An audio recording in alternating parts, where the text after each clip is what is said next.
Series 4 of My Greek Odyssey sees us travelling through the southern islands of the Dodecanies, from Kos to Simi and Rhodes, all the way down to Kastellorizo. It's a region of Greece with significant influence from Asia Minor, and landscapes quite unlike other parts of the Mediterranean. The history is as dramatic as the scenery, and of course, the cuisine is unforgettable.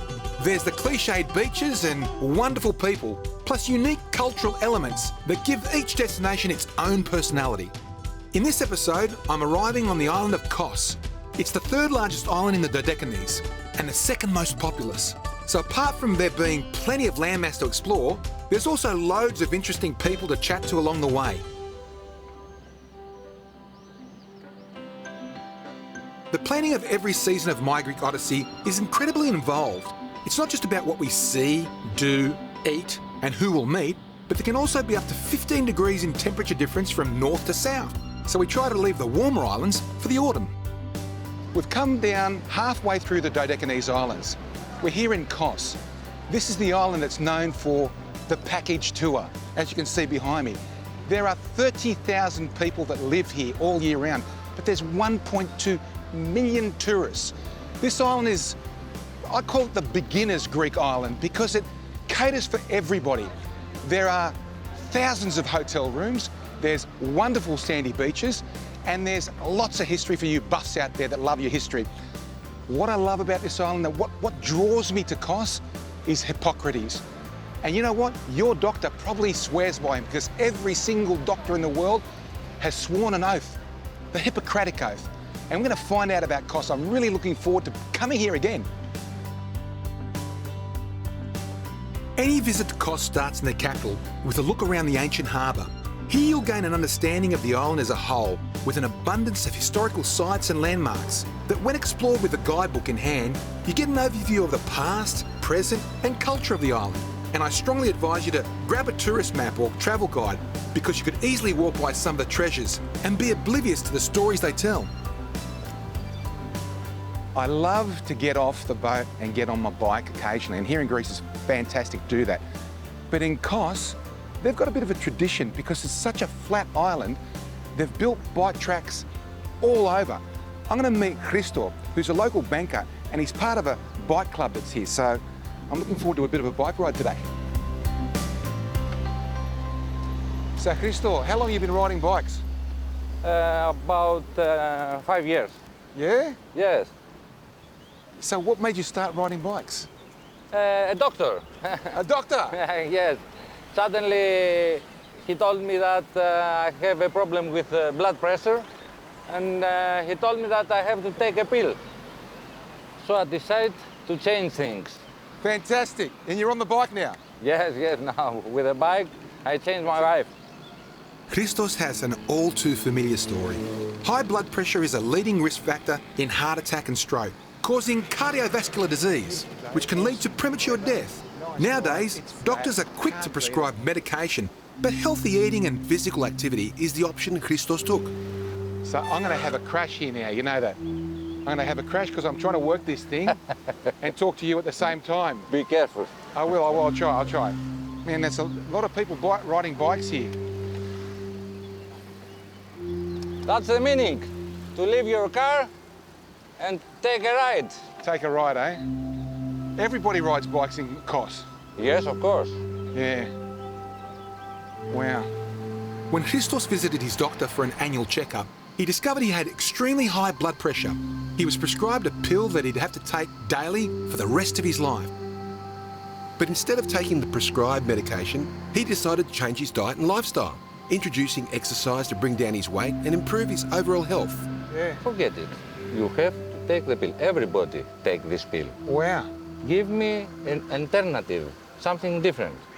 There is nothing. You have to lose 10 kilos, you have to cut the salt, and you have to practice. Do one sport. After 2 months, I start immediately bike, I cut the salt, I lose 5 kilos, not 10, in 2 months.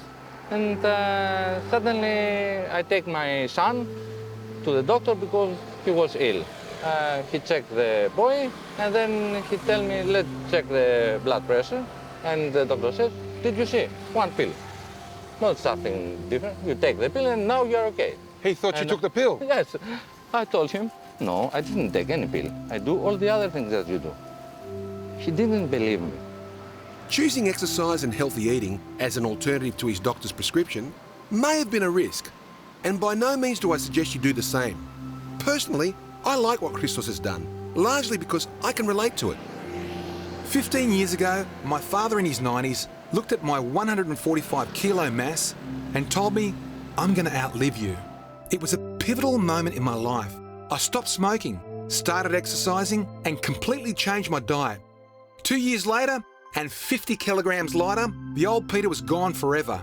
But I keep a photo of him on my desk to remind me of a place I never want to go again. Despite eating mostly healthy meals, there are times when I indulge a little. After all, I love my sweets and other rich or fatty foods, so sometimes I treat myself. In this instance, I was combining my passion for delicious food with my desire to eat healthy. It was also a chance to dine as the ancients did. Here we have the Eastern breakfast. For me, it's the best breakfast, believe me. It looks good. It is. Yes. You try.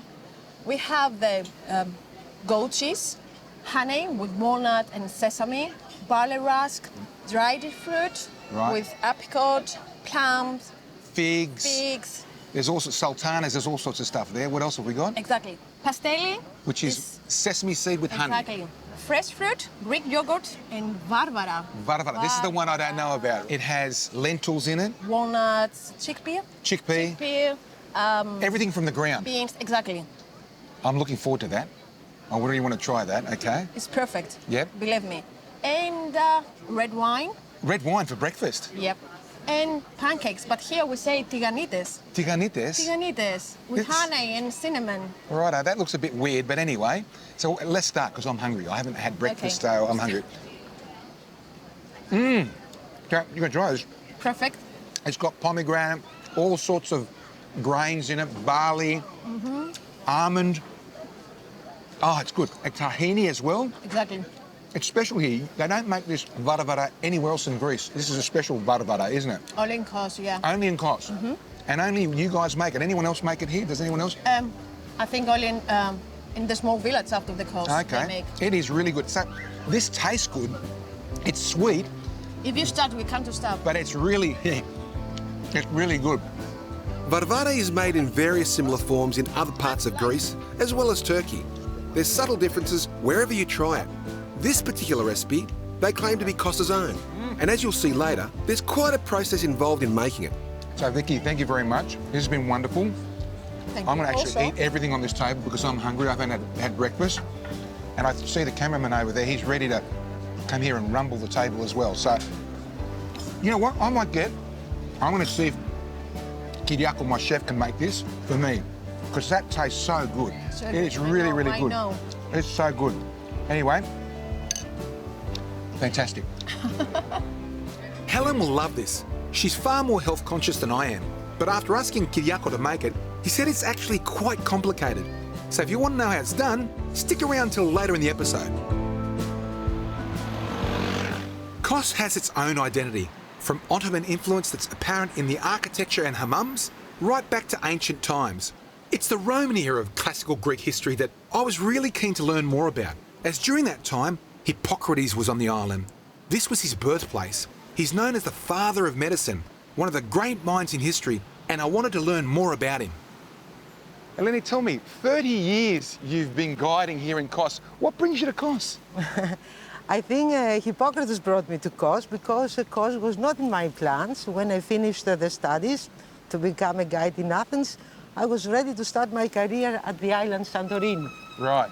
And I think something happened and I had to change my plans and to come to Kos. And I thought maybe I would stay 2-3 years to change islands, to get some more experience and so on. But I stayed on here.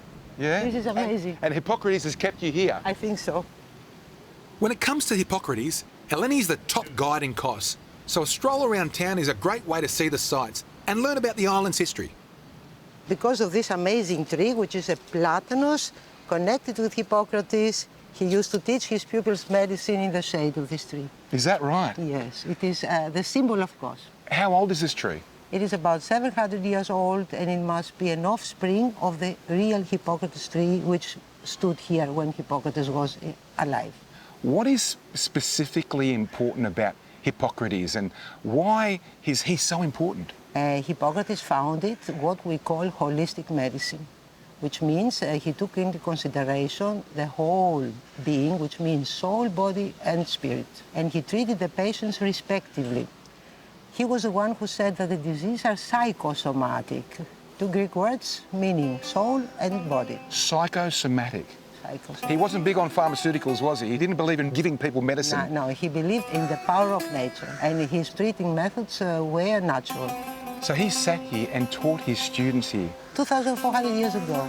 So what, 500 BC, around that 500 time? BC. Wow, what a spot. Amazing. So this is the centre of the island, really, when you think... Of course. And this is the centre of medicine when you think about it. Of course. Wow. Yeah.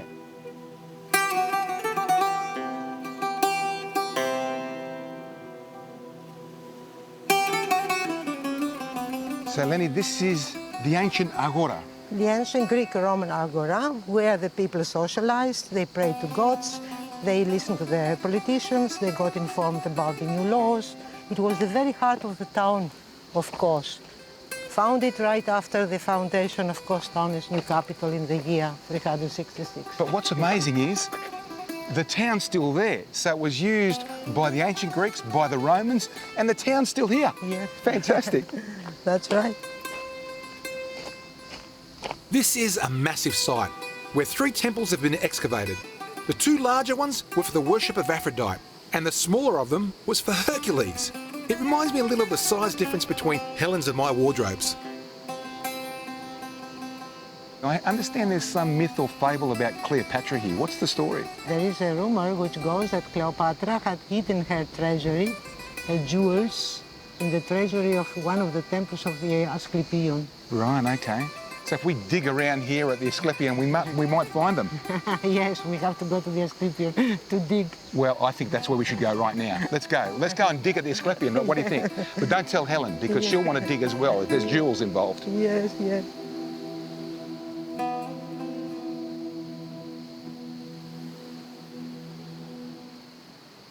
So there's 2 columns standing there, Doric columns, aren't they? Yes. What's they the are significance of the 2 columns? They are 2 columns of many which stood there, belonging to a portico, which was 160 meters long and 80 meters wide. What for? To protect the people from the sun in summer and... From the sun. Wow. That's the best sunshade, isn't it? Yes. They built columns like that as a sunshade. Wow. This was a period of transition from the worship of mythological gods to an understanding of science, driven by advanced visionary minds like Hippocrates. Hippocrates lived in the 5th century, so what we're saying is that this was actually carved less than 100 years after his life. Yes, he was That's how significant he was. very significant. This is the man that every doctor swears by before he starts his business, basically. The Hippocratic Oath, you mean? After strolling through the agora and seeing the tree of Hippocrates, a visit to the museum completes the picture of this wonderful time in Greek, or for that matter, world history. It's incredible to think that 2,500 years ago, without the aid of modern equipment and just a handful of free-thinking minds, enough to theorise beyond the doctrine of religious restraint, there were such vast leaps forward. The great thinkers and leaders of this time have been immortalised in the statues and mosaics housed inside the museum. They were discovered in the Odeon, which is basically a covered auditorium, built in the 2nd century AD. It's constructed entirely of marble and is an impressive monument. It was a Roman theatre, and to underline the fact that the doctors of Kos became very famous also in the Roman period, because we know that many Roman emperors had doctors from the medical school of Kos. Of course. Yes. Wow. So famous was the medical school of Kos, founded by Hippocrates.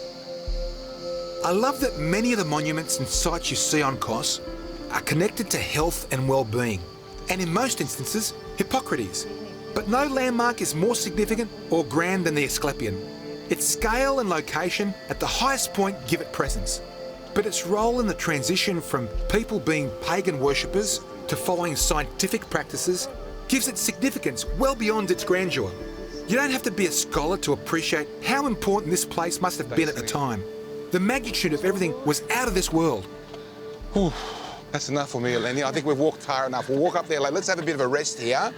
We can see it all from here anyway. Yes, yes. This is one of the most important Asclepia, isn't it? Yes, it was one of the three most important Asclepia of Greece, when the Asclepia altogether were more than 300. Tell me what Asclepia means. We all hear about Asclepia, but what does it actually mean? Give me the English translation. It is a hospital, a spa, a sanatorium, a healing center, and a sanctuary. It's everything. Everything, dedicated to the god Asclepius. So this is somewhere where people came not only to heal themselves, but to possibly prevent disease. It was prevention. It was a spa, so, Yes. and a hospital. It was everything. Yes, everything. Wow. Yes. So what are we looking at? That looks like a Roman bath over there. Yeah. And the Romans were here, what, after 100 AD? Late 1st century BC, they were here already. So how long did this whole Asclepia It started last to for? be built from the 4th century BC till the 4th century AD. 800 years. Yes. I always say that every island has its own identity. In the case of Kos, there's no other place that has a history that's so intrinsically connected to health, well-being and medicine. This place is a must-see for any health professional. Whether you're a surgeon, dietitian, personal trainer or psychologist, you have to come here to experience the beginnings of your chosen field. This is ground zero.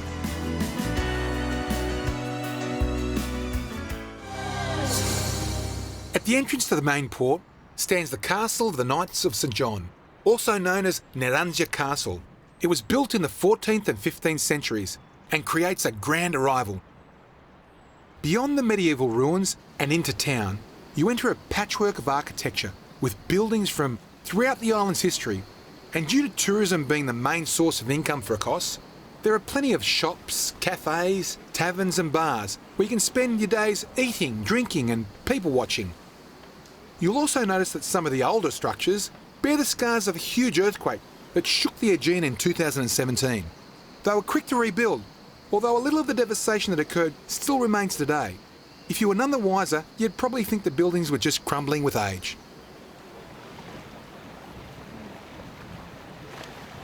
Leaving town, you'll have a plethora of beaches nearby. You don't have to drive or catch a water taxi, just go for a stroll along the coastal paths, and you're spoilt for choice. Flanking the water's edge are lots of restaurants, as well as beachside bars with deck chairs and umbrellas. They're the kinds of beaches popular with European tourists who want to bask in the sun, cold drink in hand. And despite the choice, there's one particular stretch of beach that I keep coming back to. It has possibly the strangest slapstick comedy performance you'll ever come across. I'll level with you, I don't really know what to make of it all. I guess it's just simple fun and laughs, to give the place a bit of a personality and a point of difference from all the other bars. There's two things for certain. It's unique, and most importantly, brings a smile to the face of anyone that watches. I think it's a bit bananas. Some of you may wonder why we included this in the show. It's a little bit out there and different from what we normally feature. But the reality is, Tarzan has become a local legend, and tourists know all about him. We've lost Tarzan. I don't know where Tarzan is. That's supposed to be Jane over there, being cooked.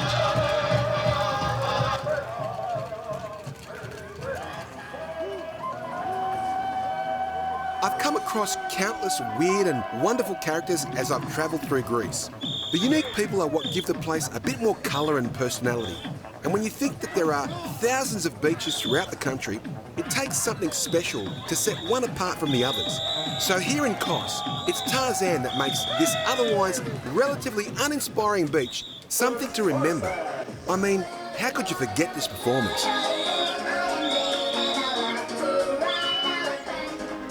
So you've been doing it since 1996? From 1996 is the name of the place Tarzan. Yeah. I work like Tarzan, we have Tarzan and Janes. Yeah. Today the Jane is not here, I have to go to the school. So she had a beard, Jane had a beard today. We do a little bit drag show for the people have fun. Yes. Are you going to keep doing this when you're an old man? I'm trying to keep my body in good condition. Yeah. I can do it how many years possible more. Yeah. How old are you now? 48 to 49. 48 to 49. 11 October, I'm 49. Congratulations. Almost 50. What are you going to do when you can't do it anymore? Who's going to take over? Who's going to be Tarzan at Tarzan Beach? And they called it after you. It's difficult to do what I'm doing. Yeah, I can see You have to that. be happy every day. Yeah, For all the tourists, you know. yeah. It's not every day the same, you know. Sometimes you're tired, you're sick maybe, you are not in good mood. You have to be always You do this every nice. day in summer? Yes. Every day? For 7 months. For every 7 day. months? I work from 9:30 in the morning to 5 in the afternoon, Yeah. and then from 7 to 12. Wow. And I have to training also, 5 to 7 between. And you train as well? Well, they siesta. keep up the muscles. Look at you're a strong bloke, mate. I'm not training enough.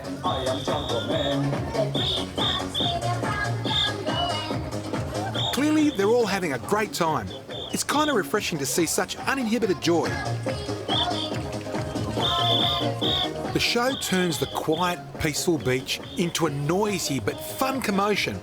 For 5 or so minutes, all eyes are on this one section of sand and deck chairs. But as soon as the chaos ends, it returns to being a place of rest, with little more than the sounds of lapping water. And tonight, it all happens again, as Tarzan sets about rescuing Jane, or should I say John, from those pesky savages.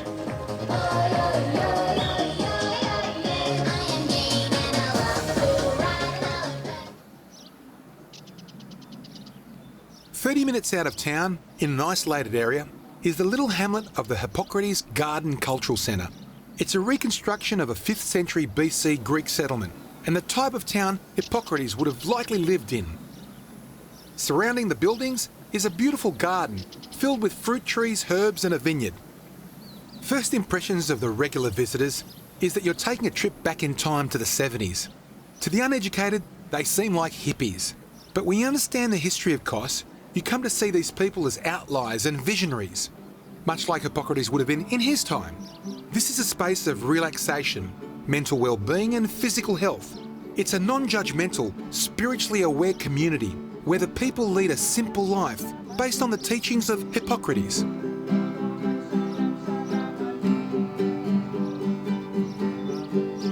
To share their knowledge, they regularly run seminars and retreats centred on the practices of ancient Greek medical philosophy. The heart and soul of it all is Julie, a former school teacher who has also studied the environment and teachings of Hippocrates. It went from being a passion to a way of life. What is this place about? You built this cultural centre devoted to Hippocrates. Is this for tourists or what is it for? No, I didn't do it for tourism. I did it first of all for education, for the children, because this is my profession. I'm a teacher. So I started with this idea, and then people start coming from all around Europe and from all around the planet. But basically, it's education and culture. You're educating the world on Hippocrates and his teachings. He talked about his students. Mm-hmm. You're one of his students only 2,500 years later. And I think. You're doing a great job. I love it. I thank come you. here, it's peaceful, there's serenity. The Hippocratic Oath. Mm-hmm. If you had to take the Hippocratic Oath, which is, a page of writings that the doctors swear to now, what are the important little bits that you think are in the Hippocratic Oath that you see as the teachings that you love? The special is that Hippocrates, in this document, he's speaking directly to the gods, because for them it was very important spirituality in that times. So he's speaking to the gods, and he's explaining to the gods that he will do the best for the benefit of the people. He will keep the privacy of the people. He will never give poison to anyone to die, or aborting poisons. All these are forbidden in the Hippocratic Oath. In the end of his oath, he speaks also about diets, the right way of living and eating. In the end, that is very important for me. Yeah. In the end of the document, he said, if I do as I say and never fail, then to have respect from all the people forever. Yes. And now we are 2,500 years after he died. Yeah. And when we speak in the schools around the planet about Hippocratic Oath, we have a good feeling, a respect for him. Yes. Because what he did it for us. Yeah. At the core of the Hippocratic way of life is a minimalist approach to consumption and ownership. To remind them of this, and to show visitors of how Greeks once lived, Julie and her family built a replica of the type of home Hippocrates would have resided in. Beyond that, the next key element in this lifestyle is diet. What visitors to the centre consume is similar to that which was eaten in ancient Greece, with much of it grown on site, free from chemicals and harvested by hand. When we take something from nature, we always ask for permission for the plant. When you go in a Greek taverna, you see that all of us we eat Greek salad. Yeah. But when you see the plate, you see the oregano they put. I'm sorry. Yeah. It's just a little bit. Yeah, a little bit. A little bit. If you put a lot, you are going to create a poison. A poison? Everything has to do with doses in the nature. So it goes from becoming a medicine to a poison if you use too much. Exactly. Julie treats every plant and the cuttings she takes very delicately. It's a level of care rarely extended to plants, but she views all living things with equal respect. Watching her gave me a different perspective and newfound appreciation for all the things that we live alongside, touch, ingest and generally take for granted. Perhaps the most powerful moment I witnessed was how she apologised to the rosemary bush for clipping too much off. It was very quiet and heartfelt, coming from a place of genuine sincerity. Everyone needs to experience a Julie in their life. It opens your mind and makes you dig deeper into your soul, giving your journey a depth beyond the boundaries of normality. Sophia, there's no signs. How do you know which way to go? You go up, you get somewhere. I don't know if it's where you want to go. If you want to go to the castle, This is the way? this is the way. But of course, some people don't know it and will go the other way. They won't get lost. Sophia has lived in Kos for 15 years and teaches at a local high school. She's an amateur photographer, hence the camera that rarely leaves her side, plus an avid blogger. She started a hiking club on the island, and every Sunday, up to 70 people will meet for a jaunt into the mountains. This has been walked for 1,000 years. It's on these hikes Sophia captures many of the great images you'll find on her blog. Kos might be known for its pristine beaches, but partly thanks to Sophia's efforts, the scenic trails are starting to become a popular drawcard too. Wow. Okay, this is St. Michael. It is one of the 3 Byzantine churches in the area. One is Kastrianon Church and St. Antonius. And they were all built by Osios Christodoulos, who was the monk who rebuilt the St. John Monastery in Patmos. Wow. Yep. Hello. Hi. So what's up here? This is The Byzantine gate of the castle. Okay. So we're at the castle. Yes, we Fantastic. are. We are entering the castle in a few minutes at last. Yeah.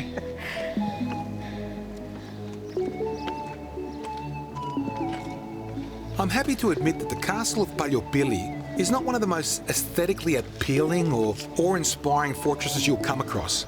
It's a crumbling ruin, barely a shadow of what it once was. However, the views from the top and the 15-minute hike are well worth it. Wow, Sophia, this is a small castle. A small castle, yes. 11th century, eh? Wow. 11th century. Once you've been to the castle, you can pop across the ravine to the small tavern on the opposite side. They serve nice meals and homemade drinks. People rave about their yogurt and honey, but I can't attest to its quality, as I'm probably the only Greek on the planet that doesn't like yogurt. For those who aren't so fit, be prepared for a hard slog up the stairs. There's a lot of them, and they're not exactly well made. Here we are. Wow. You can see why they built the castle up here. You can see how big the island is from here. While the fort may not be so impressive in its scale or condition, there's one interesting statistic about it that's certainly notable, and that's the fact that it was never penetrated by the invading Ottoman Turks. Being positioned high on a remote mountain, with views across to Turkey, Psedimos and Kalimnos, they would have been able to see any approaching forces. It was probably the safest place on the island.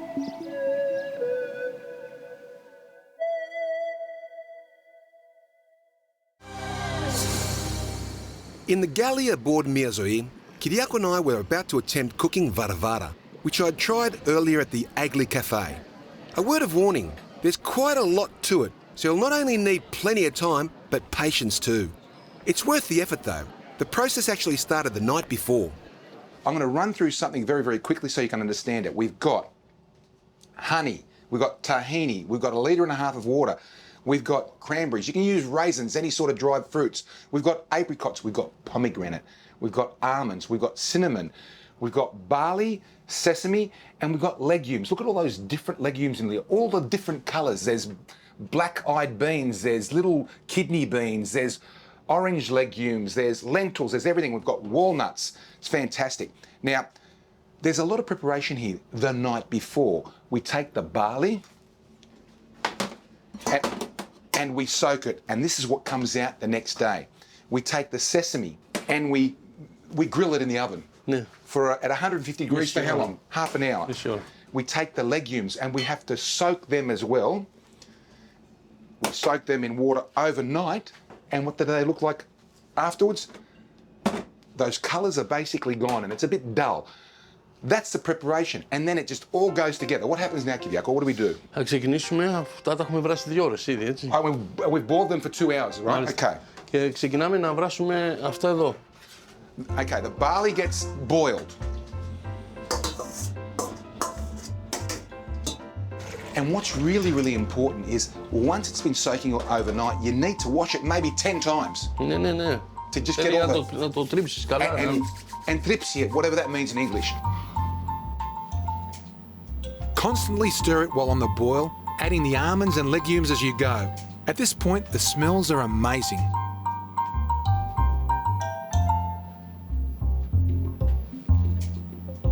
This needs 5 minutes to boil again with the almond and the legume mix that's gone in. And I tell you what, the aroma is awesome.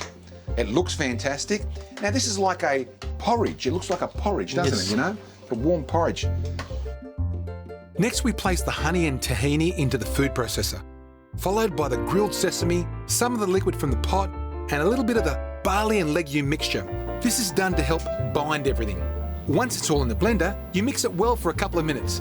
Now, I have no idea how they did it in ancient times.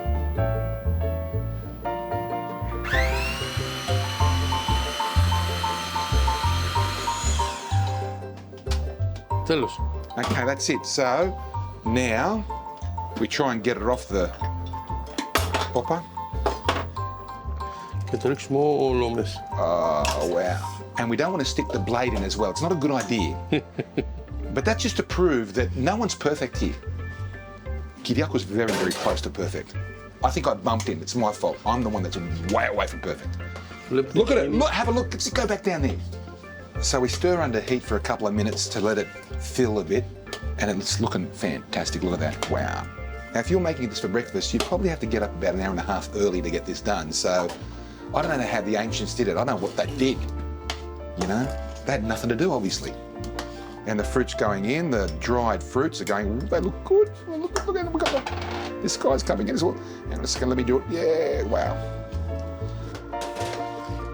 This is one of those time-consuming, complicated recipes that you don't just whip up of a morning for the kids to have before school. It's a special occasion type of dish that you make a big batch of or prepare the night before.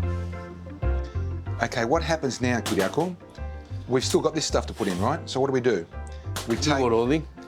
So we take a little bit of the pomegranate and stick it on top. And we stick a few walnuts on top as well. Okay. And a little bit of cinnamon, not too much cinnamon, okay? Awesome. So now we're going to taste it. Now the reason there's 2 bowls here is because I'm going to taste one and Kyriako and Captain are going to taste the other one, right? Captain, come around because people think I'm a little bit one-sided. There's 3 people tasting this, right? So you grab one and let's try it, okay? Quality test. Quality test, Captain. See what you think, right? I'll tell you, mate, that's fantastic. Καλό. What do you think, Yanni? Το πέτυχες. Yeah, oh, well, there you go. I love it too. Η γυναίκα στο φτιάχνει καλύτερα ή όχι? No? Did your wife make it better? He's saying, did your wife make it better? Yeah. No, come on.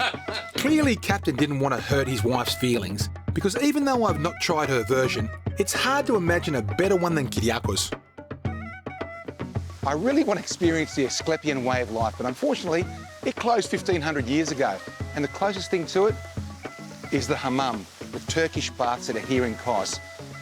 Last time we came here, Helen took the stewardesses. It's my turn now, and I'm taking Captain and Kyriako, and they're waiting for me right now. The hammam is closely associated with the Ottoman Empire, where they've had a long tradition of public bathing. Because of its proximity to Turkey and cultural connection with Asia Minor, Kos too has this as part of their culture, and it's one of the only hammams of this type in all of Greece. Let's go. Come.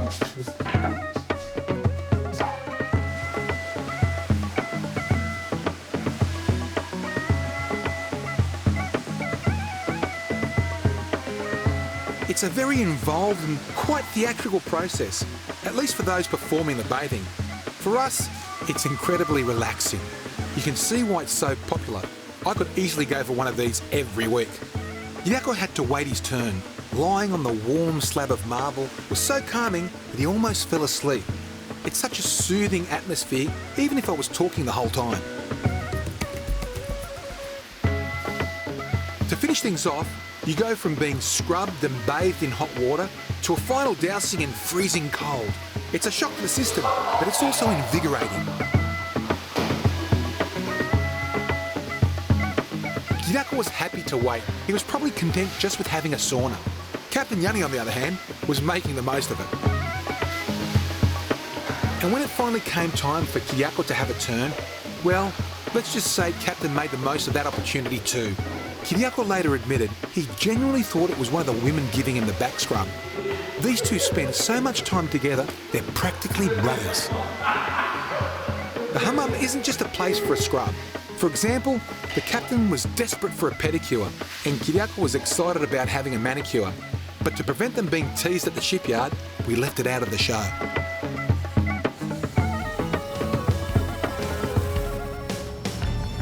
Upping anchor, we headed south along the western coast.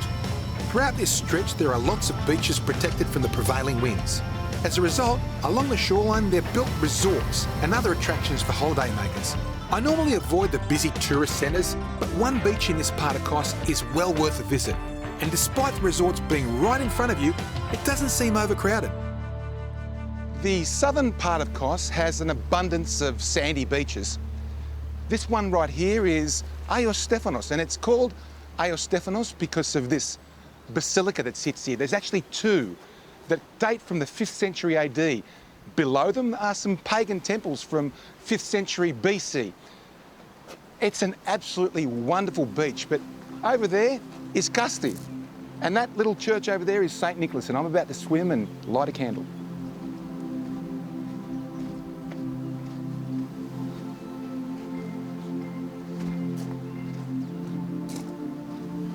I absolutely love this spot. For me, there are few beaches in the world that compare to this one. It's not too crowded, nor is it barren. For the adventurous, there's a swim across to the tiny island of Kasti. And for the lazy, there's a fine sandy shore with the cliched turquoise water you expect from the best Greek beaches. And where else can you also walk through the ruins of not one, but two historic buildings built a millennia apart? There are no fences or guards keeping you out. You're free to explore, touch, and immerse yourself in thousands of years of history. We're in the port town of Gardamina with its beautiful beaches, and you can see everybody's having a wonderful time here. But is that the real Kos? The beaches, the 5-star hotels, the package tours? No, it isn't. You need to meet the locals and understand Hippocrates. You need to meet Eleni, Christo, Vicky, and Julie to see what's behind Kos and see its history. And I can tell you, these guys are having a good time. Go! Anyway, I'm going to work my diet and see if my way of life changes now. See you later.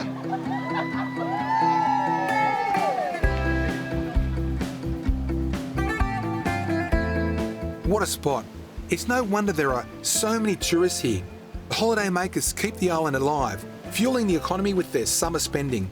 The locals make enough from the peak season to survive in winter, when the place is almost abandoned. A short distance from Kos and halfway to Nisseros is this tiny island of Yali. Yali because Yali in Greek means glass, and you can see from the obsidian, the glassy obsidian back there, why it gets its name. Obsidian, perlite, and pumice. That's what this place is mined for. In prehistory, it was obsidian for the tools, but today they're pulling out 1 million tons of pumice a year. But people come here for a swim because it's pretty remote. They come from Mandraki, and I'm going to go for a swim, and then I'm going to head up to the pumice.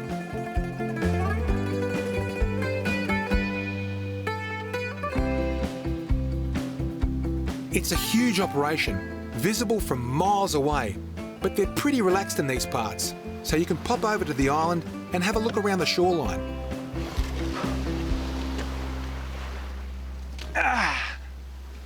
Thank you, Yanni. Oh, have a look at it. There's product everywhere. Have a look here. This is pumice. This is the stuff they're mining, and this is the obsidian from prehistory that they use for tools. Awesome stuff. Look how light it is. Awesome. Now, the thing I love about the Dodecanese Islands is that you can come here, get the pumice, exfoliate, and then go to Kalymnos and get the sponge so you can wash down. Awesome place. Let's go up and see the mine. Mining for material like pumice is controversial. It carries with it ugly issues like debris, tailings, and the degradation of nature. But in a world where we all seek the niceties and convenience, there needs to be a balance. In this instance, I was amazed by how clean the beach was. To me, it demonstrated the respect the company that runs this operation has for the environment. How awesome is this? I can see why people want to come for a swim here. And you're allowed to swim here, but you can't go further. It's unsafe up there, but you can swim down here. But just check this place out.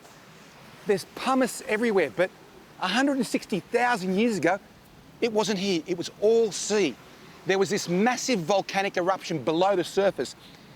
240 billion tons of material rocketed into the air, went 300 kilometres that way and 300 kilometres that way. And that's how this island was created. This pumice was volcanic rock that was coming to the surface and being super cooled, depressurised, the air inside formed this light pumice rock that they're mining today. Awesome stuff. I love it.